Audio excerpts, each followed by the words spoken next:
Hey, you're listening to the Coffee O'Clock podcast, the show that brings you joy and inspiration, with special guests from all around the world who have an amazing story and expertise to evolve your personal and professional life. I am your host, Burcu Onaranel, the founder of Joy Marketing and Coaching. Make sure you grab your coffee and get ready to explore new ideas. Let's get started. Hello everyone, Coffee O'Clock. I have a very special guest today, and because the story she's going to share is so valuable, not many people talk about, and I have a similar story that I had, which I'm going to share as well. My guest is Katherine Knight, who is the founder of Parents Dementia Journey. And you can guess our topic. Our topic is the dementia journey, and we are going to talk about all the missing facts. Hi, Katherine, welcome. Hi, thank you, Burcu. Thank you. I appreciate this. I love your podcast. It's an amazing podcast. Thank you so much. Thank you. And I am so glad you are here today to talk about something not many people talk. First of all, I want to acknowledge and honor what you do, because I lost my grandma because of dementia 4 years ago. And that's why it is very special for me to touch on these topics and also kind of, I don't know, honor her and honor what you do. It's so important, and not many people talk about this. Maybe no one talks about it. So can you share a little bit of how did you get into this journey, and what does it look like to have someone who has dementia? Well, for people with taking care of a loved one with dementia can be a huge struggle, especially if you don't learn how to handle the nuances, get balance in your life. Now, let me tell you a bit about my background. It was about 7 years ago. My mother called me and my mother said, "Oh, would you come down and help me with my finances?" And I thought, this is a lady who is an amazing woman with numbers and money. Okay, I'll go down. 17 minutes later, I get there and I walk in the door and she says, "What are you doing here?" Well, what do you mean, what am I doing here? And I thought, that's odd. That's really weird. And then I started thinking I better do something about this. Something's going on. And then fast forward, I got a call that my mother wasn't talking right. And my nephew was visiting her. I said, "Joshua, call 911. Something's wrong. We got to get there. We got to get there. I'm in traffic. I can't get there." I'm totally panicked. I'm crying. I'm hitting the steering wheel. 4 highways come into one at this one spot. At 4:30 in the afternoon, you can't go anywhere. I'm trying to get to my mother. What is wrong with my mother? I love my mother dearly. I finally get to the emergency room. It's about an hour and a half later. What normally takes 15 minutes. I go rushing in there, and there's my mom. I look at my mother. I said, "Mom, are you okay?" And she looks at me and she doesn't know who I am.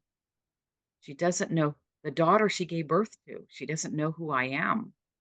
And then my daughter came in. She didn't know her. She didn't know my son. But my husband came in and she said, "Oh, hi, John. Wait a minute. That's my husband. She gave birth to me. She has to know who I am." Mhm. Doctor came in and he said, "We've done scans. And yes, your mother had a heart attack, but she has dementia. She wasn't taking her pills. She can no longer live on her own. She must live with someone or Mhm. have someone live with her or go to assisted living." And I said, "Well, we can take mom. No problem. It's easy." "Oh, yeah, we'll take mom. She's an easy person. She's wonderful. She's smart. She's amazing." Well, within a week, my life was falling apart. My life was I felt like it was over. I thought, "Oh my gosh, I'm gonna get to retire in a few years and my life is over. I don't know what to do. This is not my mother that I grew up with. This is a total different person. What is going on?" And then a friend of mine said, "Catherine, you have to grieve for your mother." I said, "No, my mother's alive. I'm not grieving for my mother. Are you crazy?" He says, "No, you must grieve for the person she was." Mhm. And I thought about that for a while and I thought, that's weird. And then I'm waking up at night. I'm not sleeping. I am exhausted. I am overwhelmed. I took some time off of work because I couldn't function at work because I'm just totally overwhelmed. My mom's saying, got food. She needs this. She needs that. I'm like, oh my gosh, is this my life going to be my life the rest of my life? I don't know if I want this life. This is horrible. And then because I had worked in the corporate world saving companies, I woke up one night in the middle of the night, about 3 o'clock in the morning, and I thought, wait a minute, what can I do to change this? The sign of insanity is doing the same thing over and over again and expecting new results. That doesn't happen. Mhm. So I started putting a plan together. The next morning, I got up early. I started putting a plan together. I started getting every book I could find, every video I could find. Started interviewing caregivers who took care of loved ones with dementia. I just started putting this all together. I had a massive binder of notes. And then I thought, I can do this. I've got these tools and these techniques of what can I do? Oh my gosh, maybe I can do this. Maybe this will not be the nightmare that I was living in. Mm. Maybe I can make this better. And then I sat down and I put it into book form and I actually sold the book. It was amazing. I sold a book. I don't like writing, and I sold a book. I sold a book. Oh my gosh, that was amazing. And then I started having people reach out to me saying, Catherine, how did you do this? Because I was back to my smiley, happy self, Mhm. back to my highly happy, smiley self by learning how to deal with it, learning how to step by step. It wasn't overnight. It took several months to get my equilibrium back, to get back to where I could go back to work, I could function, I could I could go out on a date with my husband. Mhm. I could talk to my son. And s- it was an amazing journey when I look back of how far I came to how far I am now. It's mind-blowing. It's amazing.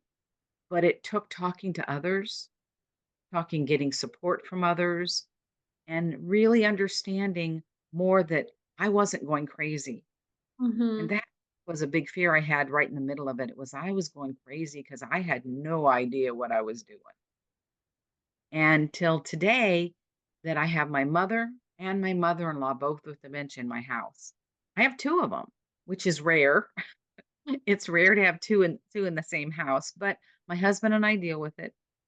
One time I said to my husband, I said, "Honey, I feel oh my gosh, we don't have any choice. We have to take your mother in. You're an only child." And he says, "Well, it didn't do you much good. You're one of 3 and you took your mother in." Mhm. So, we have a sense of humor in our home. We have a wonderful together marriage again.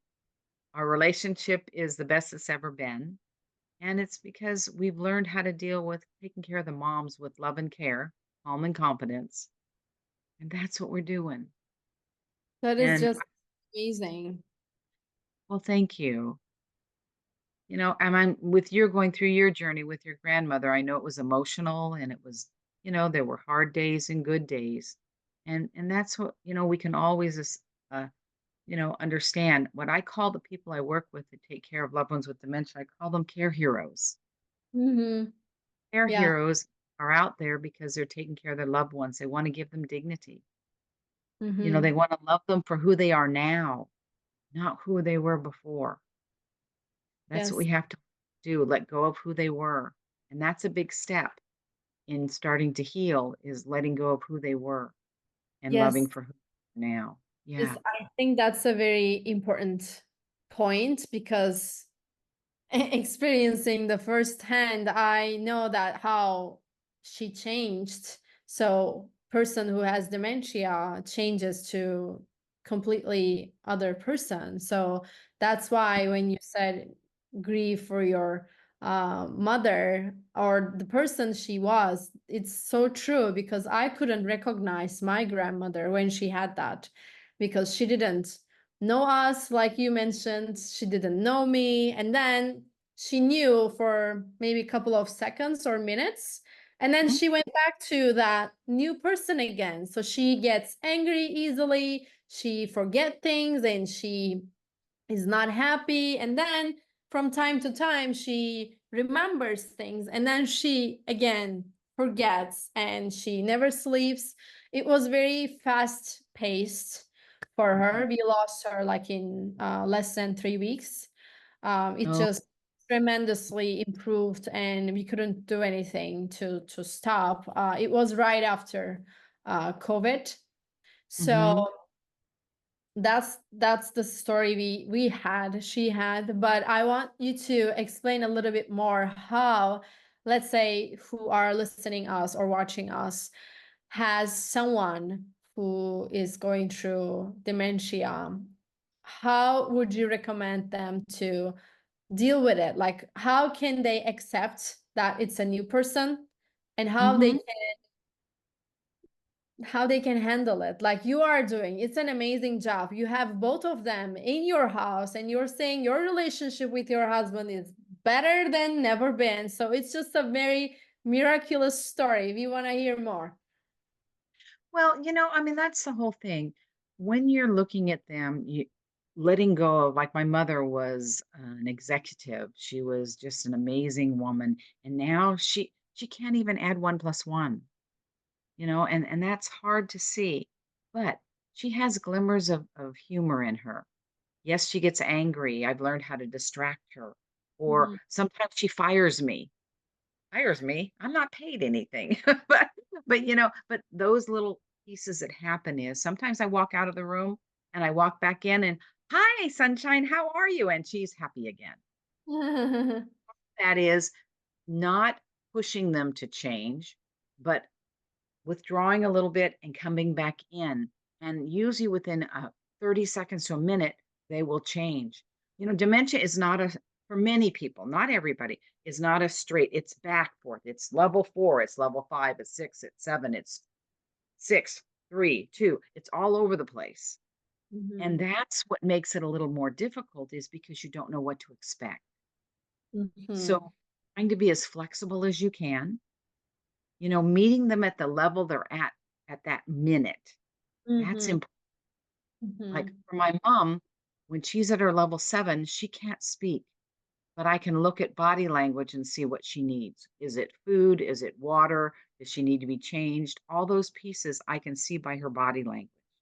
So I'm going to Mhm. look at when she's a level 5, she's talking to me and she's saying, "Hey, I need some food." And it's very easy. Mhm. But you've gotta work with it, the different levels. And that's, one thing I've learned is all 7 levels. And the the biggest piece when I first started learning about taking care of my mom, I was told I had to change. And I said, "What? I worked all these years to get me to where I am now. Do I wanna change? No, I don't wanna change." And I'm happy to say you don't have to change. You just have to learn little tools and techniques to make it better. I use a lot with distractions. When my mom's getting agitated, I'll bring out a balloon and we'll throw balloons back and forth. If she Mhm. hits me with that balloon in the face, she's laughing, she's happy. I know her favorite food. If she starts to get riled up, I say, "Do you want ice cream?" Mhm. "Oh, yeah." And so Mhm. little things like that. Find their favorite food. Don't give it to them all the time, but give it to them on special times, and they're going to be very happy.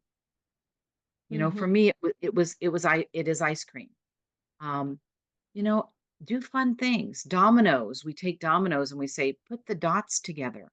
And sometimes she's going to throw the dominoes. Sometimes she's going to do it and she will spend hours doing it. So Mhm. day is a different day and you have to be flexible. That's the biggest piece I can give you is being flexible, meeting them at the level they're at. Mhm. Because some days they're going to be able to do a lot of different things. They're going to be able to reason some things. Other days they won't be able to do anything. Like as a thing yesterday, my mom was at her severe level 7. She couldn't swallow her pills. I had to crush them, put them in her boost drink, and give her something to drink to get her medication down her. The day before, gave her her pills. She took some water. She took her pills. I don't know when she wakes up each morning, I don't know what level she'll be at. And Mhm. that's where I have to adjust to it because Mhm. she's not going to be able to adjust. I have to adjust. And I'm good at that. I know that, and that's why I ask her how old she is each morning. Because if she's 17, she's probably gonna be able to swallow those pills. If she's 2,000, we're probably gonna have to do a drink with her crushed pills in it. Mhm. That's what I'm really good at, and I think has made the big difference in my life and my Mhm. husband's life, is that we are now flexible and we can do what we need to do for each one of the moms. And Mhm. they're taken care of, they're loved. My mother in law, you give her a chocolate cookie, she's over the moon, she's happy. So each person needs different types of care. Yes, my mother is very debilitated. She needs to be changed 3 times a day. She needs to be sometimes be fed. She's in a bed that can raise her up so she can sit up a little bit. But my mother-in-law can get up and go to the restroom. My mother-in-law, we have to make her meals. We have to make sure she's not getting too much fluid in her body. All these little things. Each one's different. Mhm. But, You're we love them, so let's take care of them. Yeah. That's amazing. You're really having fun doing this. You're very making it a peaceful, joyful event. That's how I see from your explanation. How long have you been having both of them in your house? My mother-in-law's been with us for a year and a half. My mother's been with me 6 years. Wow, it's a So it's long time. yeah, the average person with dementia lasts about 10 years. That's the average person. So Okay. your grandmother didn't go so long, but no, my mother, she's 93 years old. My mother-in-law's 87. Mhm. So, we're just doing the best we can. And, part of it is understanding that you can only do as much as you can with the information you have at the time and accepting that. Don't have regrets. Move forward. Move forward and do the best you can for your loved ones. And that's what we do every single day. We put one foot in front of the other. Mm. Doing the best we can for these moms, and we're trying to give them the dignity they deserve. Mm. And then we're calm and confident. That is really, really amazing thing you're doing. And you're helping people as well, right? You're doing consulting for people who have dementia, who have a parent or loved one who has dementia. So how do you do that? How do you help people? Well, we have a 6-month program that we work with people we're global. We're global now. I'm so thrilled about that. We have clients everywhere. Yes, in the UK and New Zealand, Australia, um, of course, all over the US. And what we do is we have a self-paced program. We work to give each person inner peace, to master inner peace. If they can master inner peace, they're going to take care of their loved one better. They're going to be have balance in their life. We teach care heroes that they need to do something for themselves too. You Yeah. know, I'm good at when I've had a stressful morning, I sit on my back patio and I drink my coffee and I read my Kindle. That's calming for me. Mm. Or late at night when the moms are asleep, my husband and I drive to the Golden Gate Bridge and look out over the beautiful skyline. We do things like that because we want to fulfill our souls too. Of As course. long as you keep that soul fulfilled, it's going to be a much easier journey. And that's what we teach it. And our company, just like the book, is Parents Dementia Journey. We keep everything simple. Parents Dementia Journey. Everything that we do is under that name. And yeah, we part of the struggle for so many people have is the personality changes when they get dementia. Like you said with your grandmother getting upset and, one minute she's happy, the next minute she's not. And being able to move on a dime, switch quickly, that we teach because that's so important to taking care of them and keeping your anxiety up. Because if your anxiety goes up, their anxiety goes up. They feed off of you. And that's why you need to be calm. So helps them be calm. And I love doing this. It's my passion. My mission in life is to give the resources and the training to people so that they can go through this journey in a much easier lifestyle. We, I had one wonderful lady, Cara, and she called me and she said, "Catherine, I can't get my dad to take a shower. And now he said he wants to go on a date. He's 93 years old. How can he go on a date?" And I said, "Cara, I have an idea for you. You trust me?" She says, "Oh yeah." I said, "I want you to tell him yes. I want you to tell him, yes, he can go on a date. You'll take him to the bar. You'll get him. He's got to get clean though." So she did. She says, "I'm nervous doing this." She did. She said, "Dad, okay, I'm going to take you to the bar to go on a find a girl to go on a date, but you got to have a shower. We got to get you cleaned up." She got him cleaned up. She got him. She got it trimmed his hair, trimmed Oh his my gosh. nails, new clothes on. And she called me back the next day and she said, "Catherine, you're a miracle worker." I said, "I know what happened." She says, "Yes, I got them all cleaned up." And I said, "Dad, you ready to go?" And he says, "I want to take a nap." Too much for him physically to spend all that time getting ready and exhausted him. But Mhm. yay, but he was happy. He was Yeah. getting what he wanted. She was happy. And those are the kind of things we do. I mean, that's it's a funny story, but it's an amazing story that, women, we do spa days. I say, "Do you want to have a spa day?" "Well, we got to get cleaned up. Then we can do your nails and we can do your makeup." And a lot of our loved ones, depending on what level they're on at that time, they're going to jump on that. They're going to want to do that and they're happy to take a shower then. Yes. Yes. Well, that's very nice. Very nice. And lastly, what you want to share with our audience as a last sentence and how Well, people can reach out to you. well, if they want to talk to me, they can go to info at Parents Dementia Journey. They email me there. I can let them know about free workshops we offer. We offer workshops. Yes, we have a 6-month program, but we are here. Our goal in life is to help those who are taking care of loved ones with dementia.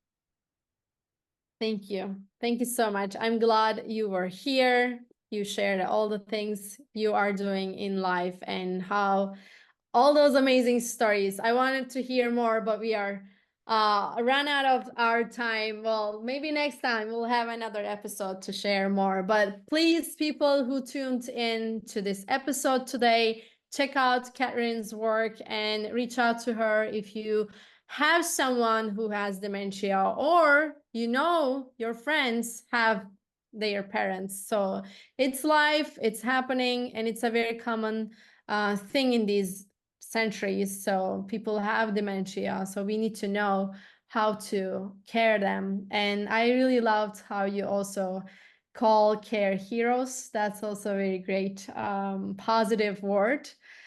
Thank you so much. And thank you, Burcu. I appreciate it. You have a wonderful day and evening. Thank you so much. You too. Bye. Thank you, everyone. Thank you so much for listening. I hope you enjoyed this episode and now you can apply it to your life. If you did enjoy it, please subscribe to the Coffee O'Clock podcast on Apple and leave us a review. I would love to hear your thoughts. And if you feel like someone needs to listen to this episode, share it on your social media or text the link to that person to make an impact in their life. Be sure to tune in every Monday for new episodes. You can also watch the episodes and find more inspiration on my Instagram, which is at JOYYBURCU.